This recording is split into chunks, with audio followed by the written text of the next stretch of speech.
ragazzi, it's an addition we have wanted to do from the start of the season. We called it, thanks to Bruno, the cigars from the baptism of his first child. We said when we make the Champions League, chin chin to another year of Champions League football, bro. And 4 games early.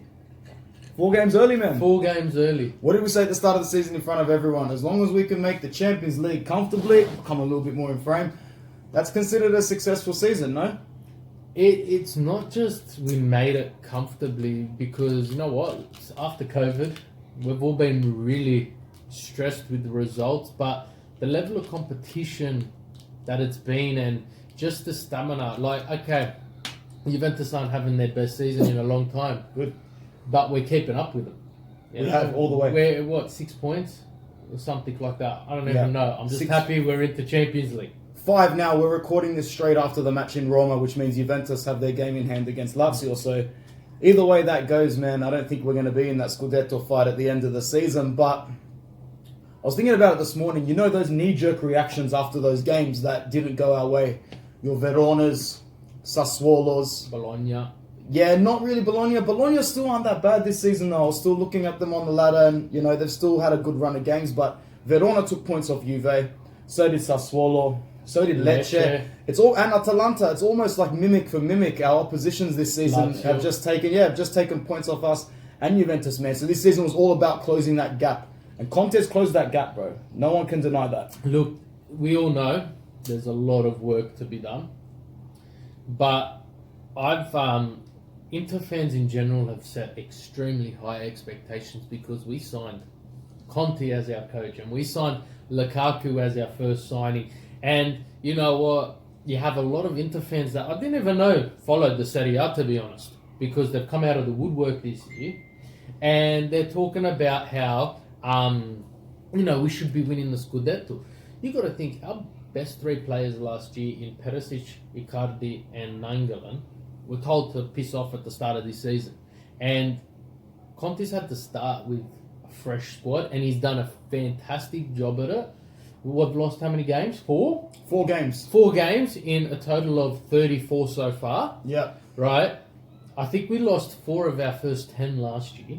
Yeah. Or would have been close to something like that. By the last match day, we had already we'd already equaled our points total under Spalletti as well. Yes, and you just got to think where he's done well with what's been available.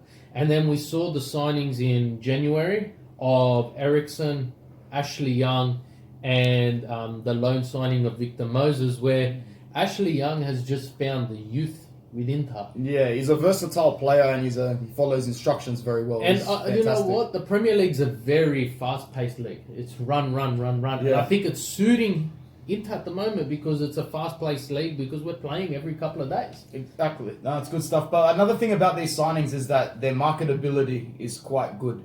Players like Lukaku, Eriksen, Alexis Sanchez, Diego Godin, these players come to Inter. These are big names. These are names where other clubs look and go, oh shit, players look and go, oh, you know what? Inter's a destination again. It's a place where I might want to come and play football. And that's what we're seeing. And that's what we're probably going to see more of from now on, players that actually want to come here to play football. We tied up the deals for Barella and Sensi from our rivals. On that, I think I'm ready to finally admit that Barella's a good player. I wasn't completely sold when we first signed him. Fucking good. But you know what? He's been out for a couple of weeks now with Inter, and him on the field this morning instead of Valero or Vecino, it was just a completely different game.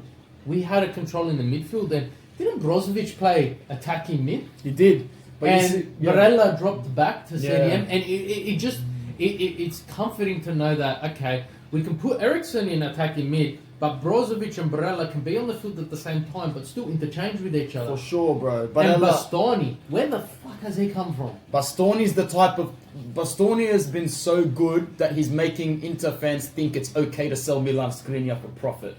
We'll touch on that a bit later, bro. But Bastoni's a breath of fresh air and he's an Interista through and through, kind of player that kisses the badge and kisses the cheek at the end all the time. Zoom in a bit, mad. But I was impressed with the first half today up until we scored, bro. When we scored, we just retreated again. It's like the boys knew that it was important to go into this game, but as soon as we got that first little bit of complacency, it went tits up. Then I want to talk a bit about Lautaro, bro. It's not the popular opinion because everyone's saying it's a foul, and you know what? It probably is a foul. All right, it's a foul. It's a foul. But he's a big game flopper, and he pisses referees off. They look for this sort of behavior. And he started going drama down. Queen. Yeah, he started going down early as well. And if he didn't carry on the way he did, okay. But you know what? I've said this to you before we started this video. If, let's say, for instance, it was, Bastoni or De Vrij who did that to Dzeko with the ball, and then we went and scored, I would have been extremely pissed off if VAR was to rule that against us because it was one of those 50-50 calls. And I just feel I'm not pissed off with the call. I'm pissed off with the team's reaction following the call. Yeah. They just switched off. We Straight dominated. We played, not dominated, we played an extremely well first half. Then we conceded the goal. Then the second half starts and we just had no groove. Roma should have really taken us for a ride in that second half and scored a couple of goals and put us to bed. We were lucky to still be in it at the end of the game. And, bro, it was a game of, hero to villain straight away for both teams. De Vrij scores for us, and just quietly, I said this with Christian Rivas, man, he's a top 3 centre-back in the world for me, bro, coming up, man. Honestly. I think he's I'd brilliant. say they go Van Dijk. Brilliant, bro. I reckon Van Dijk. And then you go De Vrij. I don't know who to put. Ramos, maybe. Yeah. Just because he scored so many goals and he's been there for so long and he's done so well. Now he's scoring free kicks outside the box Yeah, as well. that just shows the equity you have in the La Liga at the moment. But you've got De Vrij would be, if not top 3, definitely top 5. I can't seem to name anyone other than those two. He's one of those players that if he was playing in a team like Madrid or Barca or even Juventus, like De Ligt, he'd be classified as the best centre-back in the world, or like a top 2 centre-back in the world, you know what I mean? You have those nice shiny cards on FIFA. Yeah, bro, because, exactly. But yeah, De Vrij has done really well. Handanovic. Before that, I was going to say that game against Roma, it was like De Vrij scored, and then Spinazzola scores the own goal. But Spinazzola shoots and De Vrij puts in the own goal. And then it's Spinazzola who gives away the penalty on Victor Moses as well. What a funny game. It was just, all right, thank you for the favour. Yeah, We'll exactly. repay the favour. Hello. Handanovic today almost made a mistake early in the game before we even scored. Remember, he dropped one of the corners. What are your thoughts on him there? Because he's hot topic at the moment. Do you know what? That one today, the ref had blown before he grabbed the ball. For offside or something? No, for interference yeah. in the box. And even so, I feel he would have gotten a fist to it. The one he conceded against, who was it? The one where he dropped the ball against Torino for the first goal. Yeah, the one he did against Torino, I feel it was just unlucky. I feel, it was his mistake, but at the same time, he saved their ass that many times and he's gotten us 3 points that many times. It's forgivable. Is he getting of age? I don't know, what is he, 36? 37. 37? How old's Buffon? 42 or something. Oh, look, we've got a good couple of years, but I feel this... Look, as much as I love Bernie, he's eating our wages. And look, he's passionate, and I love him. He's got more red cards than freaking out defenders this season. This is what I was saying, bro. He's not a goalkeeper, he's a mascot. He's a mascot. He's a mascot. But you know what? I feel this transfer window... actually, we did get a goalkeeper last year. Brazil. But he's on loan. He might be coming back. I don't know. I feel we should be utilising him in even shitty games. Or copper games or games where, we're playing lower level teams where we can afford. We need to incorporate a second goalkeeper. We can't have... You look at Juventus, Buffon doesn't play. They got Schnezzy. Yeah, but he starts over Buffon now as well. But you got to think. One's better than the other. But they're still just as great as each other. Exactly. We go from Handanovic to Patelli, who we've seen how terrible he is, to Bernie, who been with the club for a lot of years and hasn't played Padelli well. should be on his way out as well, to be honest, because he's not good enough to be second choice here, which means he'll want to be first or second choice somewhere, not third choice here. Go to Brescia. Wherever, bro. So we need two new goalkeepers, in my opinion. So I would look in the league first off, but because I don't think the Serie A is a league where you need to go and splash 60, 70 mil on a goalkeeper from overseas, like the Premier League. Like, you know, at the end of the day, bro, goalkeepers are sort of reactionary move in the transfer market. If you show that you're weak in that position, a team will take you for a ride. Liverpool didn't have to pay Roma that sort of money. They did because their goalkeeper bottled 2 goals in the Champions League final and the whole world saw it. That's why. So we can't get in a position where Handanovic fucks up 3 times in a row next season and everybody else says, ooh, that's weak. Let's slap an extra 30% on that goalkeeper price. If you were to turn to a goalkeeper in the league, like who would you choose to come in? Strakowska. He would have been my first choice as well. Yeah? Sirigu, but it's age. How old's Sirigu now? No idea. I just think he's old. I feel like he's been around forever. What about Radu? I don't know. Look, people would say Donnarumma. Bro, Donnarumma's... Let's talk about it. I just feel his attitude is an issue. Now you look at you look at Zaniolo, right? Yeah. Zaniolo and Keane had issues with the national squad, and they both got kicked off due to their attitude. Last week, when Roma played, a player had a very loud outburst with Zaniolo. Oh yeah, I heard about it. In regards to him not defending, him being more of an attacker. And then after the match, the manager even said, Zaniolo shouldn't have been doing that, blah, blah, blah, blah. Now, you look at yesterday, all of a sudden he's got a calf injury. Yeah, you think he's on his way somewhere? I don't know if he's on his way somewhere or some form of punishment, but I feel like, thanks, darling. I feel like Donnarumma will be another Icardi. No, I won't say Icardi because it wasn't really Icardi. A Wandanara. Where he will think he is entitled to everything. Bro, whereas Strakowska he's there to do a job and he does it. I think he's a very good goalkeeper, bro. Was it Gandhi who said, does the postman celebrate when he delivers mail? No.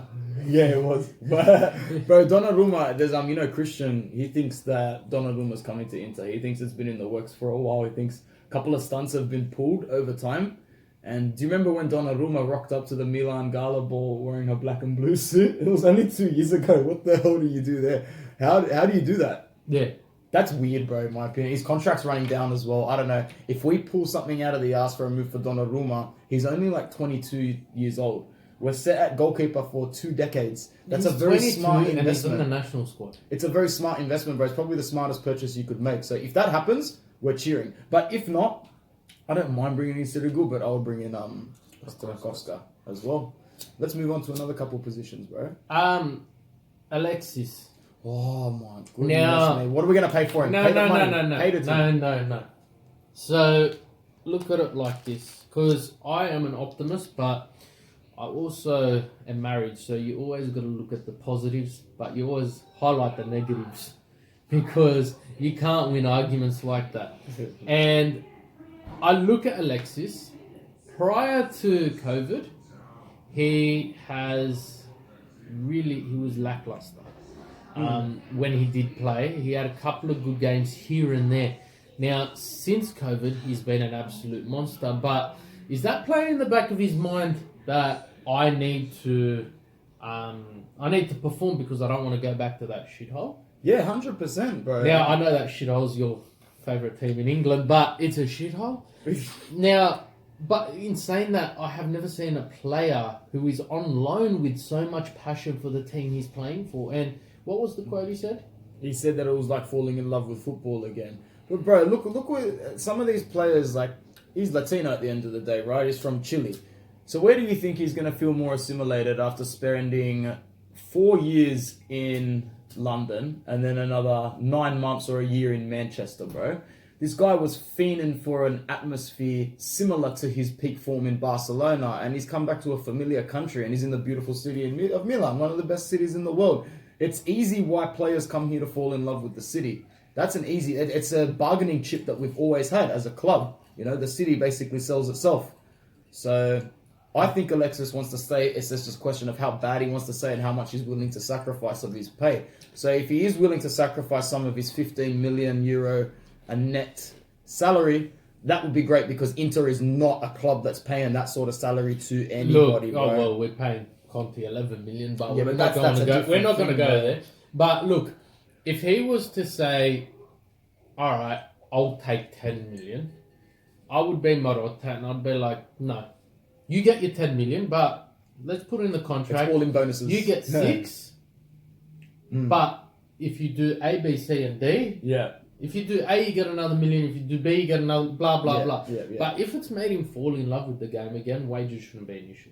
It shouldn't Wages be should not because be an issue. At the end of the day, no one's losing in that situation, no matter how much of a pay cut you're taking. It's one of those rare situations where a 50% pay cut still pays you 7.5 million a year. Don't be a greedy chico, man. Come on, gotta take it. Gotta stay. If he wants to stay, stay. Lautaro wasn't awful today, but he wasn't fantastic.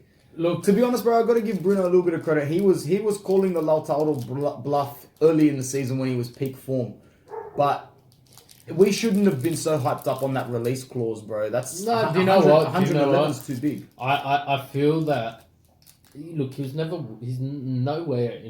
Look, Icardi is a consistent scorer, and we got what, 60 million? In between 60, 70, depending on how he right. performs, He's yeah. a consistent scorer, and that's what we got. Lautaro is not a consistent. Yeah, he had a couple of good games here, a couple of good games there. He scored a couple of goals. Lukaku gave him a couple of penalties. He missed a penalty that Lukaku gave him. Today, Lukaku showed him how to take a penalty. But you know what? He's young. He's 22, and he has not matured as a player yet. And strikers, you see, do not shine from a very young age. But you do have your freaks. Mbappe for France showed amazing finesse, but I just feel he's come from did he come from the Argentinian league? Yeah, he came from racing. Yeah, right. He came from racing to a world class club. Well, on their way to being a world class club again, and he feels entitled. And you know what? I don't think we should get rid of him because he's a fantastic player, and He can only get better. He can only get better. One, but two, you've got Lukaku, Alexis, and Martinez with Esposito as backup, right? That is a combination where you can play one striker and still have two really good ones on the bench. You can play two strikers and rotate one. We saw how effective that has been lately. Yeah. And if we get rid of him and we get the 90 million that apparently is now the offer, or now Manchester City is looking for their Aguero heir, right? By all means, pay that money. Yeah. Take him. Yeah. He's not worth it. He's not worth it. And that's why I was very skeptical with Barella. He had a couple of great games. We signed him, but he's shown and proven to be the great player you called him. I'm just going to stand by the fact that Bruno just didn't watch him much at Cagliari because I jumped on the hype train earlier. Look, Tonali, I don't think he's a great player. Really, bro? No, he's playing in a mediocre club who has... I just got to say about Tonali, he stopped performing this season when at like a certain point, and I noticed it was right when we were in peak transfer with him, bro. So he's got to be here. Head blew up. Bro, if you're Brescia, blew up. If you're Brescia, you're getting relegated. I was going to bring it up when we were talking about Handanovic, bro, the poor thing. I think their keeper was injured about a month or so ago. So their backup keeper had come in. And, bro, he's been conceding. So Yeah, but you know what? They've been getting results. No, They lost haven't. to Inter, It's Brescia. Then the 6-0. following game they won. Nah, I don't think Yes, so. they did. Did they seriously? Yes, and then they lost to They lost 4-0. Atlanta. They lost, and then they 6-1. they won today. They won today against Spal. Yeah, So and they beat shit. Hellas Verona. Yeah, right I after guess. we beat them 6-0. And I said that we're going to beat Hellas 8-0 because we put 6 past Brescia, they put 2 past Hellas, and we ended up drawing 2-2. But Hellas is they're in the top half of the table and they'll be the only relegation team to survive. Lecce started off better. Lecce started off well. I feel sorry for Lecce. Why? They've taken points of Inter, they've taken points of Juventus, So they've taken what? points of Lazio. They just have not had consistency. And even today, their game against Genoa that they lost, where they should have won, they missed the penalty. Win your smaller games then. Right, they would be out of the relegation zone if they had won that today. But they've got a pretty good run home, and it wouldn't surprise me if they make it out. But again, let's talk about income. Yeah, exactly. Who now? Who do you definitely want out of the club? And don't say Gagliardini because he's staying. I want him there.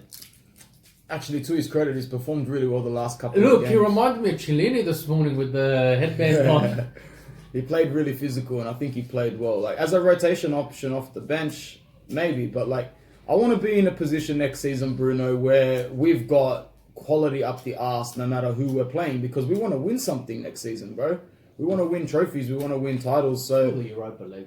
yeah, of course, we're on the right track, man. But we got to make sure we're in a situation where if one of our starting midfielders drops out, we can't just be looking at Gagliardini and Vecino and Valero to come in and play 90 minutes. That's bad. What's wrong with Valero? No, not for 90 minutes, bro. Don't make that same mistake again. Valero for 20, 30 minutes would be great, bro. He's got such a high footballing IQ. Player. And we've said it a couple of times on this show already, man. Me and Christian. I'm happy he got that contract extension because book value-wise, we'd get nothing for him. 1 million, 1.5 million max.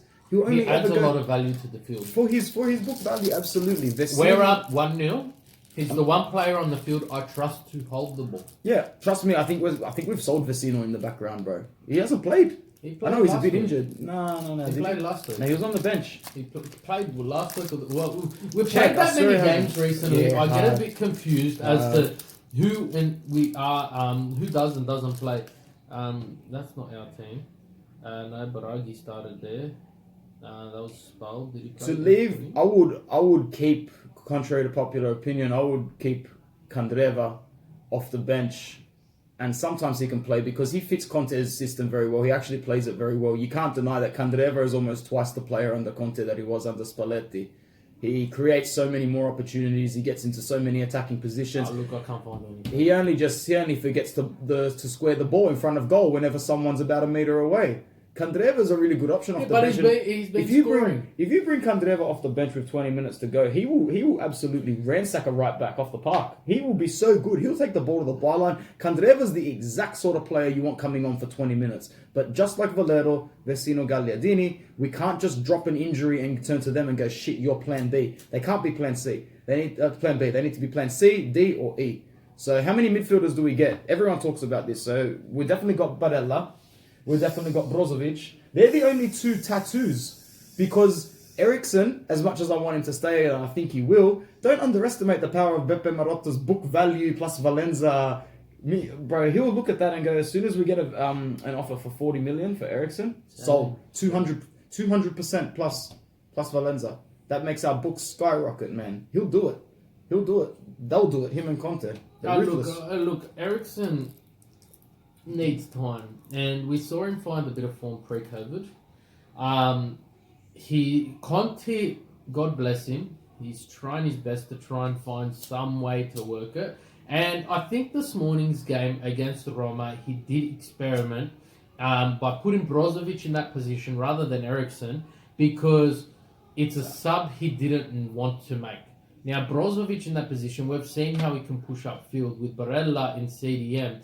Shows that, okay, can the team function with Eriksen on the pitch without wasting a sub? Because if it doesn't work after 20, 30 minutes, he can always drop Brozovic back. Yeah. Whereas if he started Eriksen, he couldn't drop Eriksen back. When Eriksen has played recently, I feel he hasn't gotten the ball much. Now, is it because of him? Maybe. Someone said it's because of the teammates. Is it because of the team? Potentially. But I don't know. I feel the guy needs a chance, and I think he needs a clean slate. Let's give it to him. Now, not saying if someone comes around with an offer of 40 million, by all means, get rid of him. Whatever. But just think, are we going to get rid of a player in a position where we need players? No. It's stupid. His book value is worth a lot more than what we paid. Let's keep it. So I'd say Barella, Brozovic, Eriksen, and then you got to sign Tonali still, in my opinion, because you need that extra player who can push up and create goals. Because if we're talking about other midfielders besides Barella, Brozovic, Eriksen can't necessarily drop back as far as people think. He really is a one or two dimensional player. He's a good trequartista, but at the end of the day, he doesn't drop back for a reason. He knows what his strengths are, and we saw it at Tottenham his whole career. Pochettino played to his strengths. English Premier League's different. Yeah, it is exactly right. You don't have the freedom in the Serie A. Absolutely not. And the more attacking, unless you're actually young. No, He's exactly, got freedom. And the higher you are of the pitch, the more attacking you are, the less freedom you have, obviously. So, but I still want him in the team. So there's them three. I'd sign Tonali. That's four. In an ideal world, you bring back Raja Nainggolan. I mean, he's the exact kind of player you want off the bench when you're chasing a game or when it's a draw. That's your plan B. Sensi? Right? Yeah, Sensi is your perfect other plan B. With a plan A, potentially. Exactly, but with Sensi doesn't have a plan A with his... bench. Yeah, with like Sensi is his injuries. I think Sensi's on his plan C leg at the moment because that guy has gone through plan A, B and C at the moment with all these injuries. Now, we have gotten rid of back-end stuff. I keep forgetting how good Sensi was in the first... Bro... He was doing everything for us, man. Look, the day he got injured was the day we lost our first game, and that was against Juventus. Do you remember the headed goal he scored off Godin's assist against Udinese, where he was almost half the size of the defender? I forget who was defending him, who was marking him. The Paul, maybe. Nah, the Paul. Well, maybe I don't know. It was off a set piece, but I don't know. But even he hit the post a couple of times off free kicks. Yeah, he's a great player. We've got a. Look, I feel Conte, if he is fit, apparently he's meant to be fit now. He's ready to come back. I don't know if he's back in training yet. But I'd play him in the last couple of games and not play him in the Europa League because that's a position we can't name yet. We cannot give Sensi a position in the Europa League being so volatile and injury prone.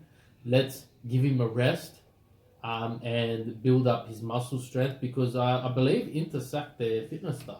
Yeah, one of them got the sack. Because there's something wrong there. Definitely, bro. Asamoah's he's gone.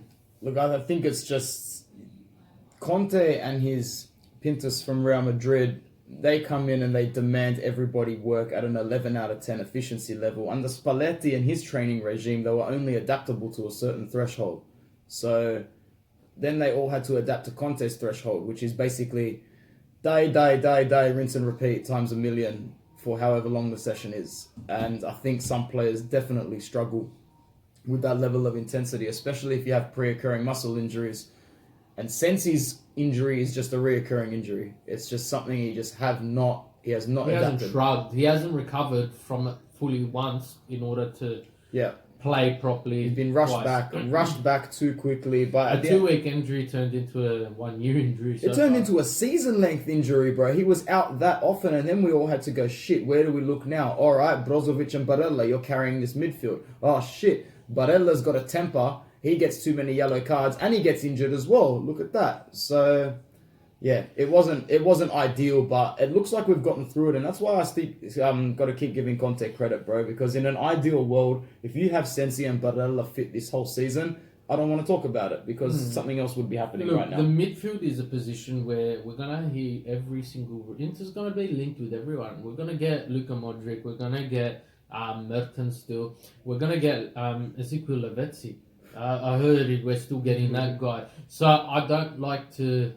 I like how we did it this season where when Conte came in, we found out Barella was an Inter player the day he was an Inter player. There was no rumours leading up into it. There was small rumours here and there, but we found out it happened very quickly. Yeah, and that's Marotta's trademark. Get a rumour in the background, then it goes quiet, and then it springs surface in a day. So, honestly, what's going on with Tonali at the moment replicates what happened with Barella. That's why I'm optimistic. Otherwise, I'd be like, why is this taking so long? But Barella's transfer took exactly the same route as this. Yeah, look, do you know what? Do you know the rumour I'm loving at the moment? Which one? Kumbula from Hellas Verona. Yeah, he's a good centre-back. And Vince, my cousin, the Lazio, you would have heard him on the Lazio podcast, has been bragging about how Lazio is getting this defender. And we're now take him like we took Depay. Inter's just popped up out of nowhere. And Fabrizio Romano come out and said it's almost a done deal. And I feel like he's perfect. And I just feel the acquisition of him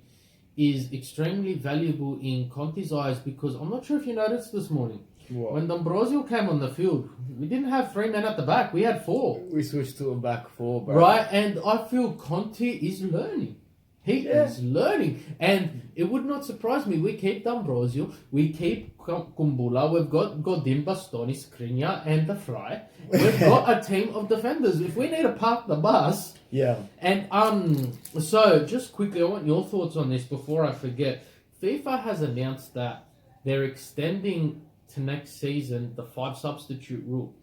But Bullshit. I don't like it. It is up to each individual league I don't like in order it, to accept it. Why don't you like it? Because it wasn't a rule for 100% of the footballing game, or maybe I think there was 4 or 5 subs before it became 3 back in the day. Maybe I'm wrong on that, but it hasn't been a rule in the modern game. We changed it because of pandemic circumstances And playing in peak of summer. Exactly, man. Like I You understand. don't think it should stick? No way. I don't think 5 subs should stick at all, bro. 3 is the amount of subs you get. 3 is the amount it I should like stick with. it. Why do you like it? I like it. It's bullshit. It favors teams with depth and more money. So Inter has. You look at Inter subs this morning. We brought on Lukaku. We brought on Lukaku, That's Eriksen, Moses. But that's only because we were starting Gagliardini. We had depth, right? Now I like it because it forces. It adds another element to the game where you got to think. You can't be too prepared for a single team because all right, Inter's gonna bring on A, B, and C, and because they bring on A, B, and C every game. But now Inter can bring on A, B, C, D, E, but with their depth, they've got A to Z. That's exactly what you want next season when you're trying to challenge for Serie A, Coppa Italia, and Champions League. Bro. You need want 5, bro. depth. You want depth up the arse, But bro. you need rotation, and I feel Yeah. it's great for our players who are injury prone. All right, Sensi, you played great 60 minutes. We're taking you off. You did nothing wrong. Exactly. Rest up. Exactly. That's So exactly you the want kind of 5 subs luxury. now. Bro, I just want, you know what I want? I want enough depth. Because if you want 5 subs, then yeah, but maybe that forces you to buy even more players. Well, look at Lazio. They're missing 9 players for tomorrow's game. Well, Luis Alberto's missing now. Lazio got very used to playing 1 game every 8 days. So my sympathy levels for them are rock bottom. Look, no Jerry. one predicted a pandemic in January when the transfer window happened. Lazio was knocked out of Coppa. Europa. They only had to play the 1 game a week. So why would we invest in a squad when we're playing 1 game a week? Oh, look, someone ate a bat in China. We're now shutting down all games. Now we're going to be playing 3 games. Well, I a guess week. you have to ask yourself what it's going to be like. I guess it'll stay because the next season starts when? Like 3 weeks after the season finishes. No, we've got season finishes August, start of August. We've got Europa League all through August. I believe they're saying end of September, start of October. All right, cool. So you get like 6 weeks off, so you don't get that long off. That's probably why they keep. There is going to be compact. You're going to be seeing more games because you got to think we've got Euros coming up and World Cup qualifying also has to commence because Euros were meant to be finished now. Yeah. And World Cup qualifying is meant to commence straight after Euros. Yeah. Now we got to do that. So you're going to be playing more games. So I feel like the 5 subs sort of needs to be utilized to save your players. Yeah. And fair enough, bro. Like at the end of the day, I wanna go deep in the Champions League. I want to be able to register a 23-man squad that can go into the quarterfinals at least. I want to leave the group stage, and I feel like we've qualified today. I feel good. I feel like our chances of leaving the group stage depend on the rest of our season, not our season in Serie A, our season in Europa.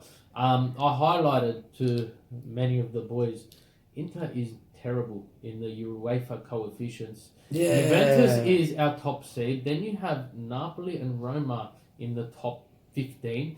Then it goes Lazio. Then it goes Atalanta and then Inter. So right now, as it stands, Juventus winning gets pot 1, Lazio pot 2, Atalanta pot 3, Inter pot 4. Bro, basically, you can win as much as you want domestically or place as high as you want. We've But got if to you don't, play if you don't well win in games, Europa. if you don't win games in Europe, your coefficient goes nowhere, bro. Look at Atalanta; they probably wouldn't have even been in the top 100 before they made a UEFA Champions League run, bro. So crazy. Absolutely crazy Look, times. we do well in Europa. Let's say we win Europa, we get pot 1. Yeah. But that's a bit of a dream, bro. We've If still got to we get win past Europa. Getafe. They're not going to be easy, bro. There's still 15 teams. They've finished their season now. So they've got a couple of weeks to prepare themselves. But I feel like we've got a very good chance. Most of the more hyped competition is on the other side. Of the that draw, we can only meet in the final. So Roma and Sevilla, Manchester Sevilla United. and Man United. Yeah, there's a couple we can others only that are meet tough, in the final. But we can get like Leverkusen still, and I think Frankfurt, which are tough. Look, Frankfurt knocked us out last year. You got to beat someone. You got to beat teams, and you're not going to have shit teams in there at the moment, unless you're Man United and you draw shit teams to get to the final. But look, I feel these next games are extremely imperative for us. Do we switch off now? Do we switch off and prepare for Europa? No, we can't. Not until Juventus get clear daylight, which they probably will get very, very soon. Like if it comes, 8 points. Yeah, exactly. So if they win against Lazio, it's daylight, bro. But we still should. So second and fourth won't matter coefficient-wise, no matter what. Nothing. Oh, so it's only for the 10 million prize money. So I wouldn't care the then, bro. I difference wouldn't give a between shit. second and fourth is 27 million. Oh no, that's good. That's a full signing. That's a full signing or two. No, you got to get that. You got to get second. You got to play to that's win. the point I was But getting. you rotate. You got to play to win, but you can't be disappointed. Now, Inter's run home. We've got Fiorentina, who took 2 points off us when we played them last with a very late goal. That was bullshit. That was when I knew the season was going to tank. We've got Genoa, who are fighting for relegation to stay out of relegation. We've got Napoli, who under Gattuso are on Machines. fire. And then we've got Gasparini's boys in the final game. So, all in all, being optimistic, the maximum I see us getting is 8 points. In the last 4 games. In the last 4 games. Alright. 8 or 9. Yeah. Being pessimistic, 4. Yeah. Genoa and Fiorentina draw. We're going to smack Genoa like 5-0. Gagliardini will score a hat-trick because he scores against the Genovese teams for fun. And then we'll all think he's fantastic and we'll be happy to have him next season and we'll rinse and repeat that again as well. And yeah, so we haven't got an easy run home. So if we can maintain... That's why it was so important to just fucking win against Qualify. Torino and Spal, bro. Those 2 games represented the biggest roadblock. look, If we didn't win those games, man, the Roma 1 would point we have got today. No. If we didn't win those games, Roma would have trounced us today, bro. We would have gone into that game shitting our pants. Shitting them. So Torino and Spal, those 6 points were golden. They really eased a lot of the anxiety. I'm happy to wrap this up soon, but I do want to ask you a couple of things. Victor Moses, bro, he's not going to be expensive. In terms of today's market, 12 million is pocket change. That's like go to the canteen and buy an ice cream level change. For 12 million for Victor Moses. Bro, he does the basics well, and he's always involved in that right-hand side of the box. Look, That's Victor, his hot zone, bro. I believe Interworldwide President Sama this morning said, we need to fuck off Victor Moses. He is terrible. And before I could even reply to that message, oh my God, I love Victor Moses. So look, I feel like he is a great. So both him and Kandreva play the same position, but they play 2 completely different games. Yeah. And we've seen the passion Victor's got, and we've heard Lukaku's famous quote. Yeah, bro. And the passion there, and I just feel the Premier League There's a players, connection here. We've got a lot of them, bro. We've got a bulk of them now. We've got a bulk of them, but I feel like the Premier League players are playing extremely well in the Serie A. And don't just look at Inter. Look at Smalling and Mkhitaryan for Roma. Bro. They both played extremely well, and I'm not sure if it's the gameplay suiting them. Lukaku, could have. Do you know Lukaku set a Serie A record this morning? Most goals set for an away in a season, 13. Yes, he has scored the most away goals in Serie A history in a debut season. And I think 2 of those are penalties, which means he's got 9 goals away from home. No, 11. 11 goes away from home. Bravo. Grande He could have Romelu, had a bro. lot more, but he was a nice fellow and passed the ball to Martinez, and Esposito, and good on him. That's a true leader there. But now he knows you knows. give the ball away at 2-3-0, not at just 1 goal. That's it. But look, Victor Moses is a player. If he doesn't come too expensive and wages aren't that high, why not? Why Get not, him? bro? Because that's the sort of depth you want. You know what? He's not just a right wing back. He can also play mid. Yeah, he can play mid. He played mid for Liverpool. Yeah, he played for Liverpool before Chelsea. Yeah. That's right. I was just trying to think. But he was Conte's go-to right wing back Chelsea in the first season when they won the league. And I feel like his versatility and he can play that. So since he comes off injured, Victor push up. We'll bring on D'Ambrosio instead. You're forgetting that our right wing back starter next season will be Hakimi no matter what. So now it's a question of whether Candreva or Moses are going to fight it out. Moses off. Yeah? Because you get rid of Moses. Get rid of Moses. Candreva. He's got to stay because he's too assimilated to Italy. Yeah. We sound and you know what? He shaved the beard and cut his hair for Conte. But he plays well under Conte. He played a great Euro 2016. Pass, but fuck, why doesn't he pass, bro? Yeah, Sanchez even us, why do you always shoot? I love it, bro. I'm fucking G. I'm loving it. And look, all jokes aside, it's been a fantastic season. Yeah, all jokes aside, we're spoiled, with bro. COVID impacting the game. We've handled it well. But I've loved every couple of days waking up and watching the team, no matter how many years they take off my life, no matter how many cigarettes they force me to smoke, no matter how many grey hairs I get. It has been a pleasure watching this team every 3, 4, or even 2 days. Yeah. And it's been fun. Our football will be even better next season, bro. But, it's not over yet. So thanks for joining us for this special edition of Uncut. It was episode 5. And we'll be back with plenty more content because Bruno's going to tell us when our next game is. Bruv, I switched off fixture-wise this morning. That's it. And when is it? So today's Monday in Australia. Probably Thursday, Australia time. Yeah, Wednesday or Thursday. I hope it's not Wednesday. Thursday morning, 5:45 a.m. in Sydney. So Wednesday everywhere else in the world. We'll be there with minimal anxiety because we've qualified for the Champions League. Let's face everybody. What about DePaul? We never mentioned that. We'll cover him next podcast. DePaul? Who? Rodrigo DePaul. Yeah, but that rumour died in the arse because we have been rumoured with higher quality players now, bro. What a goal Politano scored. This morning? Oh, I didn't see it. I have to go home and watch it. I have to go home and watch it. I'm glad to see him happy. I'm so glad to see him happy. He's a great guy. Anyway, guys. All right. Forza Inter. Forza Inter Worldwide. Forza Inter Worldwide. Ciao. Ciao.